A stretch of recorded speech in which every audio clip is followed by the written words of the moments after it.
빌레몬서 1장 4절로 봉독하겠습니다.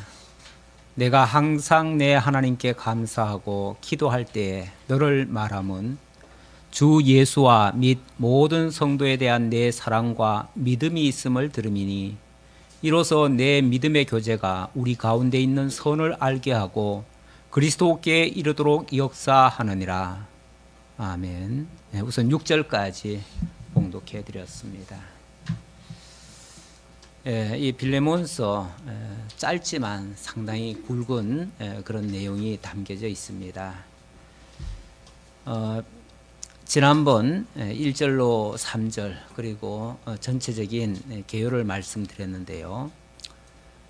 이 빌레몬은 한 가정교회의 사역자입니다. 그리고 오네시모는 그 집에서 종으로 있던 사람인데 주인에게 엄청난 손해를 끼치고 도망갔다가 붙잡혀가지고 감옥에 갇혀 있는 사람입니다. 그런데 그 감옥에 갇혀 있는 사람을 사도 바울이 같은 감옥에 있다가 그에게 복음을 전해서 그를 구원했습니다. 그리고 사도 바울은 감옥에서 오랫동안 갇혀 있어야 되기 때문에 자기를 대신해서 밖에 나가서 활동할 수 있도록 복음 사역을 할 수 있도록 이렇게 하고 싶었습니다. 그래서 자기 대신 오네시모를 하나님의 일꾼으로 쓰고 싶은데 문제는 이 사람이 평소에 행실이 좋았던 사람이 아니고 굉장히 불량한 사람이었습니다. 더군다나 이 빌레몬이라고 하는 사람이 지금 하나님의 복음을 한 교회를 맡아서 지금 증거하고 있는데 그 사람에게 엄청난 피해를 입혀서 교회에 상처를 준 사람이에요. 그러다 보니 이 사람을 하나님의 일꾼으로 쓴다는 것을 만약에 나중에라도 이 빌레몬이 안다면 아마 그가 엄청나게 상처를 받을 수 있을 겁니다. 그 사람이 우리 집에서 도둑질을 하고 도망간 사람인데 그 사람을 지금 사도 바울이 자기 대신 쓴다는 것은 거의 사도가 지금 일을 줘서 지금 하는 거니까 굉장히 중요한 일꾼으로 쓴다는 거 아니겠어요? 예. 그동안 하나님의 일을 열심히 해온 빌레몬의 입장에서는 아마 그 소리를 들으면 피가 거꾸로 솟을지도 모르겠습니다. 그리고 그걸 도저히 용납할 수가 없지요. 그렇게 되어지면 사도 바울은 오네시모를 구원해서 하나님의 일을 하는 데에 사용했을지 모르겠지만 어쩌면 그것 때문에 빌레몬은 엄청난 상처를 입고 하나님을 대적하든지 하나님을 떠나든지 교회를 아마 목회를 못하든지 이렇게 될 가능성도 있습니다. 다시 말하면 한 사람 사용하려다가 정말 그동안 잘하고 있는 사람을 멀어지게 하는 하나님의 일을 못하게 하는 이런 중대한 불상사가 일어날 수도 있습니다. 상당히 아주 애매하고 힘든 내용이죠. 쉽게 말하면 한쪽을 위하면 한쪽이 싫어하고 또 이쪽을 위하자니 저쪽이 또 안 되고 이런 어찌 보면 꼬여있는 이런 문제입니다. 이런 문제를 어떻게 잘 처리하고 해결하고 원만하게 모든 사람에게 상처가 되지 않게 이렇게 풀어가는 것을 뭐라고 그러냐면은 그걸 세상적인 말로는 그걸 행정한다 그러고요. 행정이 원래 그런 거 하는 겁니다. 행정이 그런 이런 조정 기능을 하는 거죠. 그리고 우리 교회적으로는 그걸 뭐라고 그러냐면 치리한다 이렇게 얘기를 해요. 교회의 정당한 치리, 교회의 아름다운 그런 행정의 모습이죠. 그런 행정의 모습인데 제가 아까 찬송가를 28장을 우리가 하다 보니까 그 3절 끝에 그런 말씀이 있어요. 하나님이 받으시고 천국인을 치소서. 하나님이 받으시고 천국인을 친다는 말이 뭐냐면은 하나님 천국인을 때린다는 말이 아니고 그게 다스린다 그 말이에요. 친히 우리를 인도하시고 주관하시고 다스려 가신다. 그래서 하나님의 사람으로 만들어 가신다. 그걸 친다 이렇게 표현을 했어요. 내 어린 양을 치라. 하나님의 장로가 될 사람들에게 그렇게 말을 했죠. 내 어린 양을 치라. 내 어린 양을 다스려라. 뭐 이렇게 표현한 건데 그런 의미와 같아요. 그런데 그것이 우리가 하는 게 아니고 우리 마음으로 하는 게 아니고 우리 능력으로 하는 게 아니고 하나님이 받으시고 하나님이 다스려 가신다, 그런 의미예요. 우리는 하나님이 하시는 일을 소개하고 알려주어서 하나님의 통치 아래 들어가도록, 그래서 하나님의 인도 아래에서 그 모든 문제가 아름답게 해결되어지도록 이렇게 하는 것이 교회의 정당한 칠이다, 이렇게 말씀드릴 수 있습니다. 자, 그러한 교회에 오늘 4절부터 6절의 말씀을 보니까, 물론 1절에서 3절에서는 인사말이에요. 그 빌레몬 교회의 사도 바울이 먼저 인사를 했지요. 인사를 하고 그 다음에 4절에서는 이렇게 말을 합니다. 내가 항상 내 하나님께 감사하고 기도할 때 너를 말함은. 사도 바울이 이 빌레몬 교회를 생각하면요, 흐뭇해요. 왜 그러냐면 그 교회에 대해서 너무나 좋은 생각을 가지고 있는 거예요. 그 교회 소식을 들을 때마다 너무 감사한 일만이 있어요. 기쁘고 감사하고, 다시 말하면 그 교회가 상당히 모범적인 교회라는 거죠. 지금 현재도 빌레몬이 목회를 잘하고 있다는 뜻이기도 해요. 그런 교회를 생각하니까 사도 바울로서는 굉장히 만족하고 기뻐해요. 그래서 그 교회를 생각할 적마다 먼저 하나님 앞에 그 교회를 생각하면서 기도하려고 하면 이제 멀리 원거리에 떨어져 있으니까 직접 대면은 못하잖아요. 대면을 못하니까 기도로서 그들과 어찌 보면 교제를 하는데, 원격으로 교제를 하는데, 그럴 때마다 먼저 감사가 넘쳐요. 먼저 기쁨이, 다시 말하면 입가에 미소가 나오는 거예요. 흐뭇한 거예요. 그 교회를 생각할 적마다. 왜 그러냐 하면 주 예수와 및 모든 성도에 대한 내 사랑과 믿음이 있음을 들음이니, 그 교회를 향해서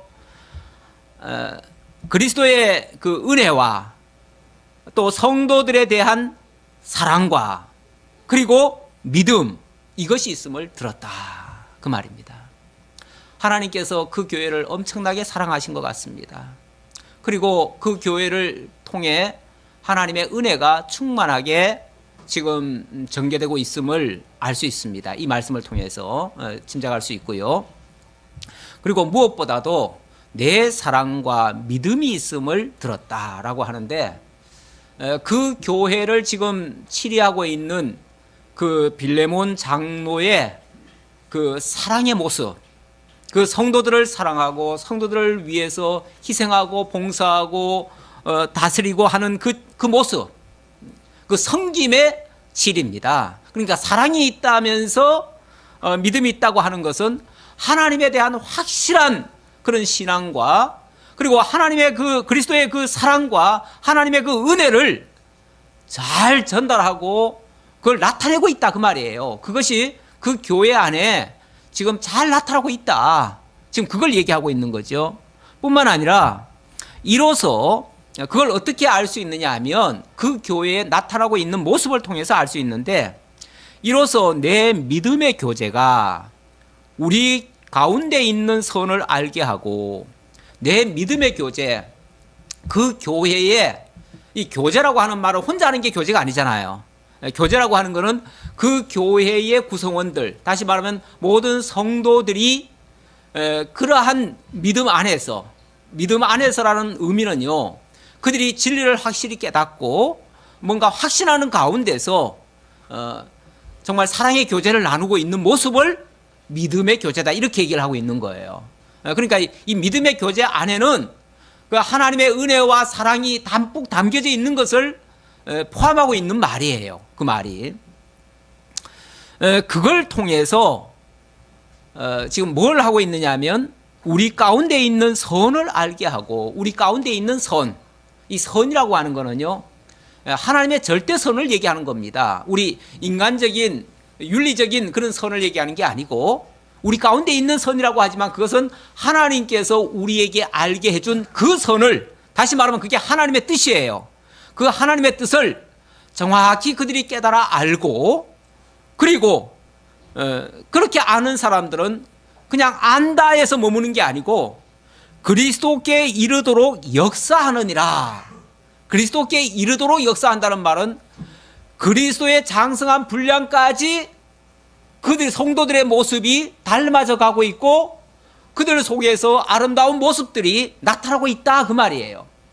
그렇게 역사한다 그 말이에요. 그 믿음의 교제가 그들이 알고 있는 그 지식과 그들의 그 사랑의 모습과 그들의 그 능력의 믿음의 능력이 바로 그리스도의 장성한 분량으로 자라가게 하고 있다. 그게 어떤 객관적인 모습으로 나타나는지 모르지만 사도 바울이 지금 그들을 바라볼 때에 그런 모습을 봤다는 거죠. 그래서 너무나 기쁘고 그들을 생각할 적마다 먼저 하나님 앞에 감사가 드려진다는 거예요. 우리가 뭐 늘 기도할 때 먼저 감사해야 된다. 이걸 무슨 의무로 하듯이 하는 경우도 있어요. 진짜 감사가 느껴져서 하는 게 아니라 그래 먼저 감사부터 해야지. 그래야 감사거리가 많이 생길 거야. 이래서 감사를 하는 경우도 있을 수 있어요. 그런데 지금 이들의 그 사도 바울의 그 감사의 모습은 그런 어떤 의식적이고 형식적인 감사가 아니라 진짜 그 성도들의 그 진실한 모습을 볼 때에 너무나 막 입에서 그냥 웃음이 떠나질 않아요. 그냥 그들 생각할 적마다 그 흐뭇함이 떠나질 않아요. 그래서 저절로 감사합니다. 감사합니다. 하나님 이렇게 해주셔서 너무나 감사합니다. 이 소리가 저절로 나오는 거죠. 네. 그렇게 하나님이 역사를 하셨다. 오늘날 우리 교회도 사실 이런 걸 꿈꾸고 있는 거죠. 사실 어느 교회나 이렇게 되기를 바라는 거죠. 이렇게 되기 위해서 성도들의 믿음의 교제가 풍성하게 나타나기를 간절히 원하죠. 아마 목회자가 바란다면 그 이상을 바라겠어요? 목회자가 바란다는 것은 바로 성도들 속에서 그러한 믿음의 교제가 나타나기를 바라는 건데 그 믿음의 교제라고 하는 것은 하나님을 아는 지식이 없이는 안 되겠죠, 당연히.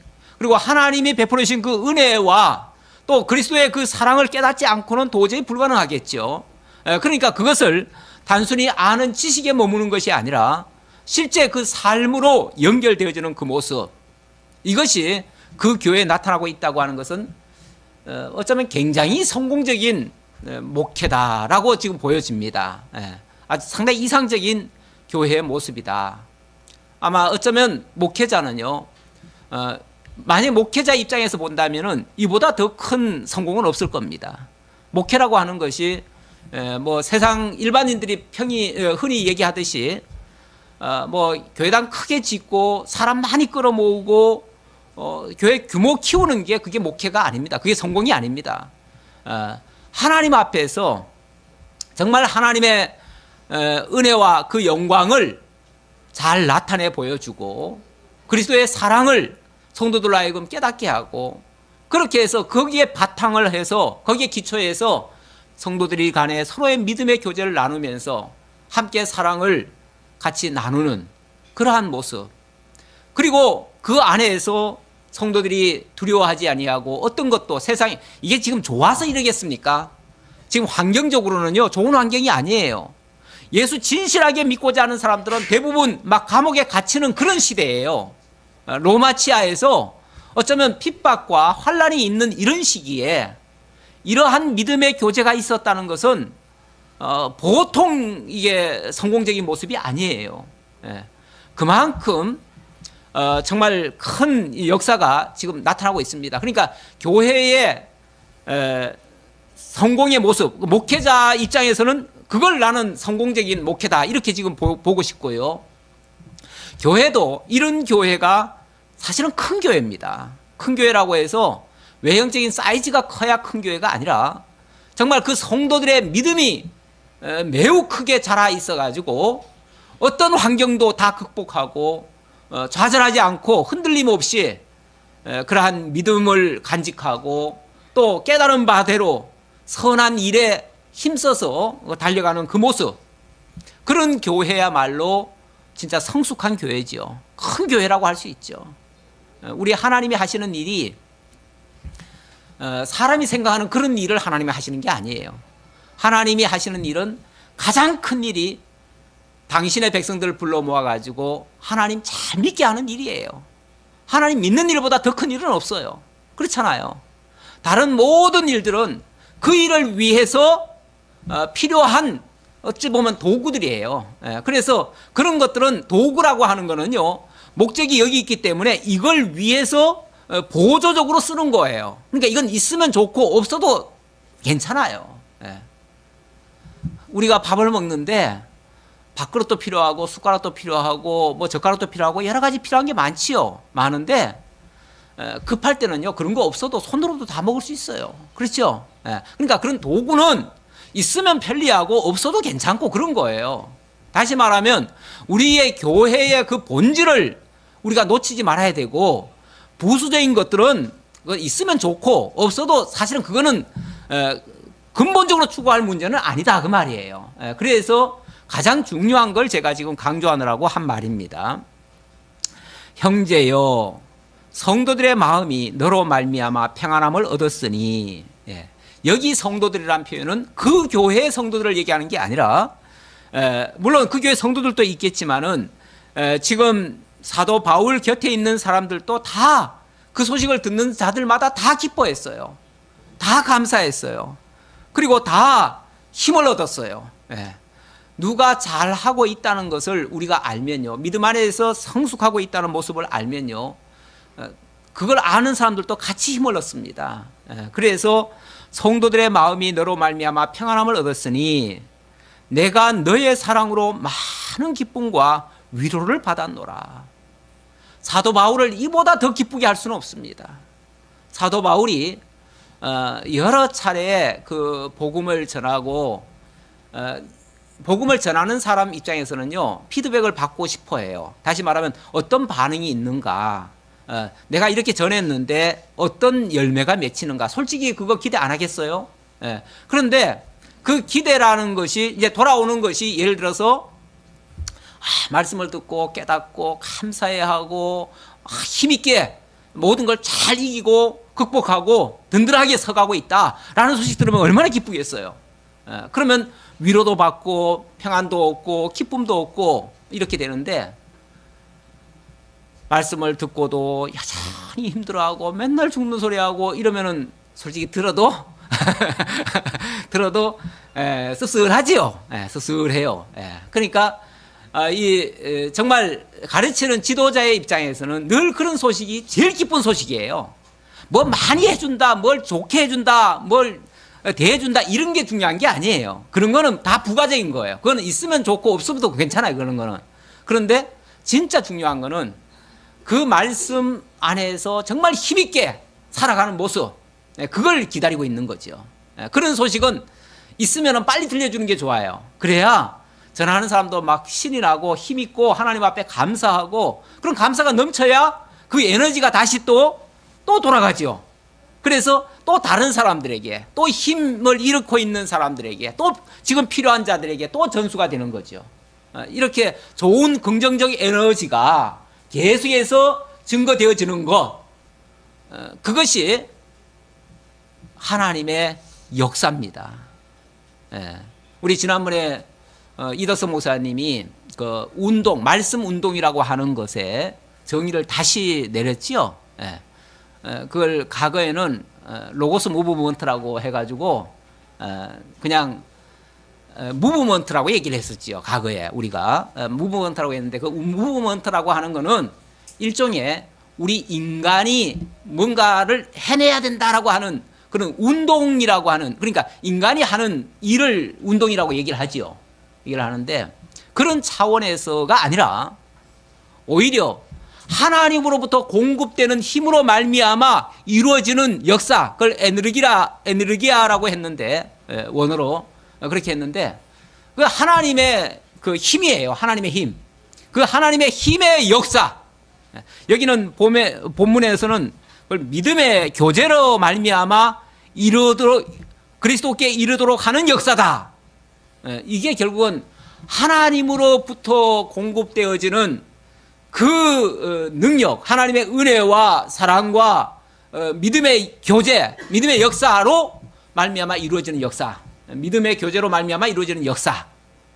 오늘 본문에도 여기 제가 현수막도 이걸로 바꿨는데 이건 물론 본문의 말씀은 아닙니다. 본문의 말씀은 아니지만은 매우 유사한 말이에요. 유사한 말이고 사도 바울이 어찌 보면 같은 맥락에서 데살로니가 교회를 향해서도 칭찬할 때 한 말인데 어쩌면 데살로니가 교회가 교회에서 나타나고 있는 모습이나 이 빌레몬의 이 교회, 가정교회에 나타나고 있는 모습도 유사한 면이 있어서 이렇게 얘기를 한 거죠. 예.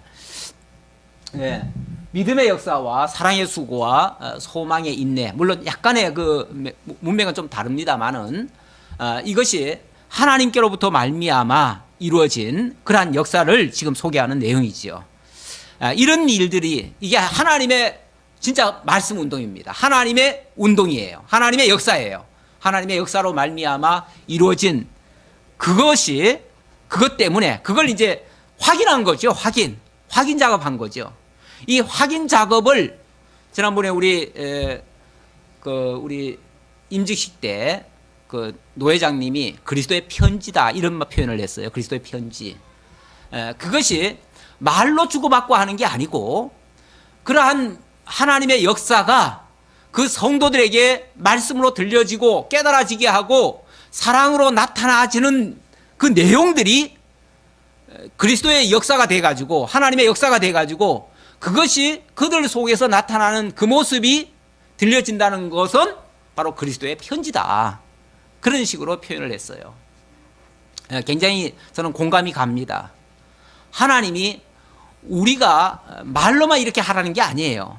그 말씀의 내용이 각 사람에게 증거되어서 그 사람 속에서 실제로 그러한 삶으로 나타나지면 그것이 그리스도께서 실제 그 사람 속에서 역사한 내용 아닙니까?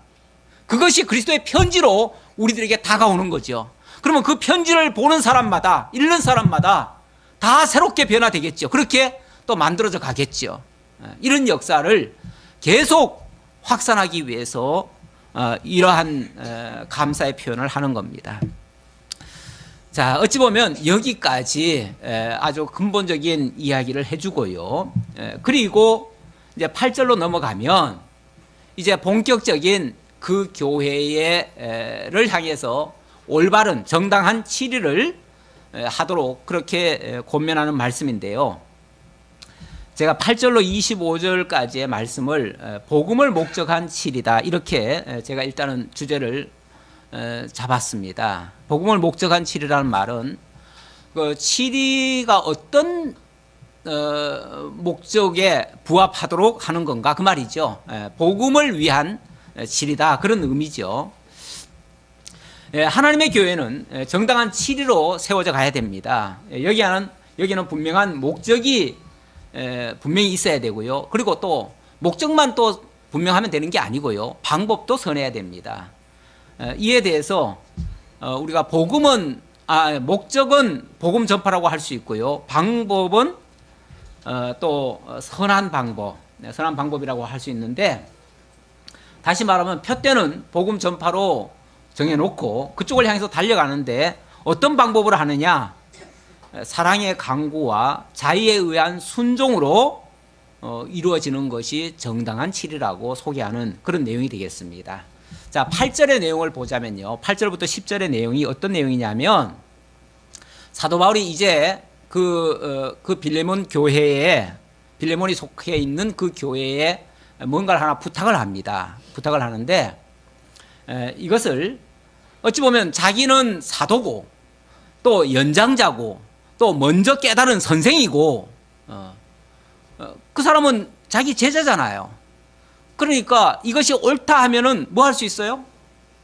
명령할 수 있지요. 말로 하면 되지요. 그러면 설마 스승이 얘기하는데 안 따라주겠어요? 당연히 들어주겠지요. 하지만 당연한 일이지만 마땅한 일이지만 명령으로 하지 않고 마치 뭔가를 부탁하듯이 사랑으로 간청을 합니다. 이 모습 이것이 치리의 한 방편이긴 하죠. 방편인데 목적을 어디다 두고 그걸 하는 겁니까? 그럼 복음 전파를 위해서 사랑의 강구의 모습을 띈다 그 말이에요. 그래서 제가 아까 그런 제목을 적은 겁니다. 자, 8절 내용을 보도록 하지요. 이러므로 내가 그리스도 안에서 아주 담대하게 내게 마땅한 일로 명할 수도 있으나 도리어 사랑으로서 강구하노라. 나이가 많은 나 바울은 지금 또 예수 그리스도를 위하여 갇힌 자 되어 갇힌 중에서 낳은 아들 오네시모를 위하여 내게 강구하노라. 일반적으로 그런 말이 있어요. 남자는 목표 중심, 여자는 관계 중심. 네, 그렇게 표현을 하는 사람들이 있습니다. 그래서 아무래도 남자 목회자들은요, 목표 세우기를 참 좋아하는 것 같아요. 그래서 교회들마다 보면은 목표를 세워놓습니다. 목표를 세워놓고, 예를 들면 원래는 1000명 전도라고 이제 원래 목표를 딱 세워놔요. 세워놓으면 목사님이 기도 중에 이제 세운 거니까 거기는 누구도 이의를 제기하면 안 돼요. 그리고 목사님이 세워놨으니까 그건 절대 선이에요. 그러니까 그걸 위해서라면 수당 방법 가리지 않고 이제 하기 시작하는 거예요. 그렇게 해서 때로는 엄청난 무리수를 써가면서까지 성도들을 다그치는 그런 경우가 있지요. 그렇게 하면 뭔가 약간의 성과는 나오긴 나올 거예요. 틀림없이 나오겠지요. 그렇게 나오면은 그 다음에 뭐라 그러냐면은 우리 목사님은 참 카리스마가 있고 또 리더십이 굉장히 강하다. 교회는 저렇게 강력한 리더십을 가진 목회자가 필요하다. 이렇게 생각을 해요. 그런 사람이 실제로 사회에서도 교계에서도 인정을 받습니다. 언젠가 국민일보에 통계가 나왔는데 큰 교회에 그러니까 대형 교회의 뭐라고 할까요? 대형 교회의 공통적인 그런 것을 통계를 냈는데 거기에 첫 번째가 뭐냐면요. 큰 교회의 목회자들은 거의 다 카리스마가 있다. 강력한 리더십이 있다. 이제 이런 거예요. 거기 첫 번째가 그거예요. 그러니까 당연히 큰 교회 하려면 뭐 해야 돼요? 카리스마 있게 해야지요. 그렇게 하면 좋긴 좋은데 그건 사실 성경적인 치리의 모습은 아닙니다. 성경적인 치리의 모습은 아니다. 사도 바울은요, 자기의 그 신분이 뭡니까? 그리스도 예수의 사도예요. 그리고 여기서 본문에서도 그 얘기를 하죠. 나이가 많은 나 바울은 이렇게 얘기하죠. 나이가 많은 나 바울은 어찌 보면은 인간적으로도 내가 누구다? 내가 연장자다. 너보다는 한참 위다 그 말이죠. 이렇게 윗사람이 어른이죠. 한마디로 어른이에요. 다른 거 떠나서 인간적으로도 어른이에요. 그리고 먼저 배웠고 먼저 깨달았고 그리고 무엇보다 강력한 사도권을 가지고 있는 사람이에요. 이 사도권이라는 말은요, 일반 목회자와는 달라요. 왜 다르냐면은 목회자는 배워서 알고 아는 것을 가르치는 사람이에요. 그렇지만 사도는 그게 아니에요. 배워서 아는 사람이 아니고 사도는 예수 그리스도를 직접 만난 사람이기 때문에 그리스도께로부터 직접 받아가지고 전하는 사람이에요. 그러니까 차원이 다르죠. 목사들은 배워서 하다 보니까 잘못 배우면 잘못 가르칠 수도 있어요. 그러나 사도는 잘못하는 게 없어요. 왜냐하면 그리스도께로부터 직접 받은 사람이기 때문에 그 사람은 절대 선을 진짜 선포할 수도 있어요. 그만큼 차원에서 달라요. 그러니까 우리가 가끔씩 우리도 사도 바울처럼 어떻게 해야 된다 그렇게 말을 하는 경우가 있는데 우리가 흉내는 낼 수 있지만 사도 바울 행세하면 안 돼요. 다시 말하면 사도 바울의 좋은 점을 본받기 위해서 그것을 따라가는 정도는 괜찮겠지만은 따르려고 노력을 하는 건 괜찮겠지만 본받으려고 하는 건 정도는 괜찮지만 나는 사도 바울격이다 이렇게 얘기하면 안 된다 그 말이에요. 우리는 사도 바울 같은 존재가 아니에요. 사도가 될 수가 없어요. 우리는 사도가 될 수가 없어요. 그냥 먼저 배운 사람이에요. 먼저 배웠으니까 그냥 가르치는 자고 또 어찌 보면 뭐 본을 보일 정도는 혹시 되는지 모르겠지만 그것도 먼저 깨닫고 하나님의 은혜를 많이 입은 자의 입장에서 그 정도의 영향은 주는 사람이긴 하지만 사도 바울 행세를 하면 안 돼요. 사도 바울 행세하는 거는 굉장히 이거는 불경스러운 일이에요. 자, 사도 바울은 이런 위치에 있는 사람입니다. 이런 위치에 있고 빌레몬도 어쩌면 자기가 복음을 전해가지고 자기가 가르친 자기 제자예요. 그러니까 아니 사도 바울이 무슨 말인들 못하겠어요. 필요하면 다 필요한 대로 다 얘기할 수 있겠지요. 그래서 이 정도 일은요 그냥 사도 바울 말 한마디면 다 됩니다. 그냥. 그러니까 뭐 하면 돼요? 야 빌레몬아, 내가 이번에 오네시모 만났는데 오네시모 쓰겠다 그냥. 그러니까 너 딴소리 하지 마. 이 한마디만 하면 되지요. 그렇죠? 그것도 뭐 얘기해도 되고 굳이 얘기 안 한다고 해가지고 그거 가지고 나중에 트집 잡을 수도 없어요. 엄밀하게 말하면은. 그 정도의 권위가 있는 사람이에요. 그럼에도 불구하고 뭐라고 얘기합니까? 다시 한번 읽어보면요. 이러므로 내가 그리스도 안에서 아주 담대하게 내게 마땅한 일로 명할 수도 있으나 담대하게 뭐 자신만만해요. 그 정도 얘기하는 게 뭐가 문제예요? 얼마든지 할 수 있죠. 당당하게 명령으로 할 수도 있어요. 명령으로. 내가 하고 싶은 대로 명령으로 할 수도 있는데 그러나 도리어라고 합니다. 도리어. 명령으로 할 수 있는 일을 명령으로 하지 않겠다 그 말이죠. 도리어 사랑으로서 강구하노라.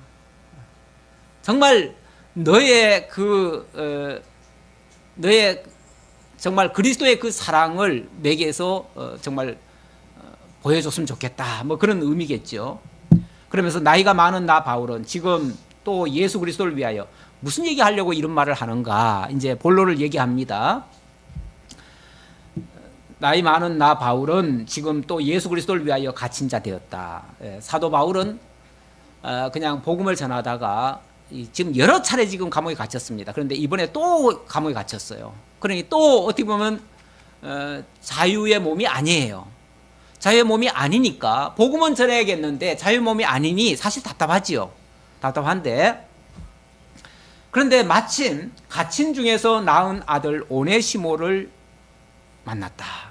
갇힌 중에서 아들 오네시모를 만났다. 그 말은 자기가 감옥 갇혀 있는 중에 오네시모를 만나게 됐다 그 말이죠. 근데 그 오네시모를 알고 보니까 빌레몬의 종이었다는 거예요.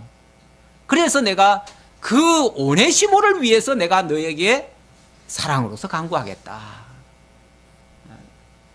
그렇게 지금 표현을 하는 거죠. 자, 그래서 여기서 이제 사도 바울의 어찌 보면은 신앙적 인격을 볼 수 있는데요. 어쩌면 죄인 중에 개수까지 사랑하신 그리스도의 사랑의 모습이 지금 보이고요. 그 오네시모, 어찌 보면 별로 가치 없어 보이는 그 한 사람을 위해서 자기가 어찌 보면 굴복하는 듯한 모습이잖아요. 그렇죠? 어찌 보면 빌레몬에게 빌듯이 얘기하잖아요. 표현이. 그렇다고 진짜 빌었다는 얘기는 아니지만은 그 정도로 자신을 낮춰가면서 자기 제자에게 누굴 위해서요? 오네시모를 위해서. 그러니까 우리는요 세상에 정말 가치 있고 힘 있고 능력 있는 사람을 위해서는요 막 목숨 바치려고 그래요. 세상에서도 보면요. 그러나 거지 보고 목숨 바칩니까? 거지 위해서 목숨 바칩니까? 안 바치죠? 별로 쓸데없어 보이는 사람 위해서는 목숨 안 바칩니다. 그렇죠? 어찌 보면 오네시모가 과연 그 정도의 그 사도 바울이 자기 제자한테 빌어서 가면서까지 허락을 받아야 할 만한 그만한 가치가 있는 사람인가? 표면적으로 보면 그는 가치 없는 사람이에요. 왜? 기껏 해봤자 도둑놈이에요. 그렇잖아요. 도둑놈이에요. 도둑놈이고 지금 현재 감옥 갇힌 사람이에요. 죄수예요. 무슨 가치가 있어요? 세상적인 가치로 말하면 가치 없죠. 그런데 그런 사람을 위해서 자기가 지금 마치 굴복하는 듯한 꼭 굴복이라는 표현은 없습니다만은 그 정도로 자기를 지금 제자한테 낮춰가면서 사랑의 부탁을 한다 그 말이에요. 어찌 보면 그리스도께서 죄와 허물로 죽었던 우리를 위하여 당신이 십자가 아래로 내려가는 모습이나 비슷한 모습이다. 거의 감히 비교하기가 힘들긴 하지만은 이제 그런 유형이다 그 말이에요. 그런 방향의 모습이다 그 말이에요. 그래서 사도 바울의 이러한 행동은요, 그야말로 그리스도의 사랑을 본받는 그러한 모습이다. 이런 걸 성경은 뭐라고 그러냐면 믿음에 의한 행위, 곧 신행이라고 얘기를 해요. 신행이라고. 이걸 또 다른 말로는 또 성령의 열매라고도 얘기할 수 있어요. 왜 그러냐면 이런 일들이 자기 의지로, 자기 지금 결단에 의해서 지금 되어지는 게 아니거든요. 아, 내가 어떻게 해야 되겠다, 뭐 자기 생각으로 하는 게 아니고요. 이게 성령께서 주시는 마음에 의해서, 또 성령께서 깨닫게 하신 그런 것에 의해서 되어지는 일들이에요. 우리 갈라디아서 5장 18절에 보면은 그 성령의 열매에 대해서 이렇게 얘기를 합니다. 너희가 만일 성령의 인도하시는 바가 되면 율법 아래 있지 아니하니라. 율법 아래 있지 않는다는 말은 명령에 의해서 되는 게 아니다, 그 말이에요. 성령의 열매라고 하는 것은 명령에 의해서 되는 게 아니에요. 명령에 의해서 되는 게 아니고 그야말로 하나님의 깨우치심과 하나님을 아는 그 지식과 하나님의 그 사랑에 감동하는과 이런 거에 의해서 만들어지는 거예요. 그야말로 믿음의 결과로 나타나는 현상들이에요. 그런 것들이 바로 뭐냐면 사랑과 희락과 화평과 오래 참음과 자비와 양성과 충성과 온유와 절제라고 했는데 이러한 것들은 금지할 법이 없대요. 다시 말하면 성령께서 이런 일을 하게 하시면요, 이걸 막을 방법이 없대요. 막을 방법이 없대요. 그걸 인간적인 의지로 그것을 하는 게 아니라는 걸 지금 강조하는 거예요. 명령에 의해서 되는 게 아니라는 거예요. 지금 사도 바울에게서 이런 모습이 사도 바울 자기 의지로 하는 게 아니고 그야말로 하나님의 은혜와 그리스도의 사랑과 성령의 지금 역사로 말미암아 되어지는 일들이에요. 이런 모습을 지금 사도 바울이 지금 보여주고 있습니다. 근데 이제 가끔 사람들은 또 착각을 하지요. 목적이 선하면 방법도 선해도, 목적이 선하면 모든 것이 가하다. 우리 성경에도 고린도전서에 그런 표현이 있는데, 목적이 선하면 무슨 일이든지 다 해도 되느냐? 사도 바울은 절대 아니다. 그게 아니다 그러죠. 아무리 목적이 선해도 방법도 선해야 된다는 거죠. 그래서 목표 세워놓고 강압적으로 성도들 이끌어가는 거 별로 바람직하지 않습니다. 오히려 목적이 선하면은 선할수록 방법이 더 선해야 돼요. 그래야 그 목적이 선하다는 것을 증명할 수 있는 거죠. 그래서 사도 바울은 가장 선한 방법으로 하는데 우리 하나님의 치리 방법이 그렇다는 얘기입니다. 기도하겠습니다. 아버지 하나님 감사합니다. 우리 하나님께서 우리를 너무나 사랑하시기에 말씀에 의한 뿌리를 받고 또 그리스도의 사랑을 깨달은 성도들이 믿음의 교제를 통해서 아름다운 교회를 세워가도록 이렇게 역사하시는 줄 믿습니다. 우리 교회에도 이러한 믿음의 교제가 더욱 풍성하게 나타날 수 있도록 하나님 인도해 주옵소서. 우리들 생각을 앞세우지 말게 하시고 우리들 목표를 앞세우지 말게 하시고 하나님의 선한 뜻을 앞세워서 하나님의 일에 우리들의 선한 방법으로 해갈 수 있는 그러한 아름다운 교회 될 수 있도록 역사해 주옵소서. 예수님의 이름으로 기도하옵나이다. 아멘.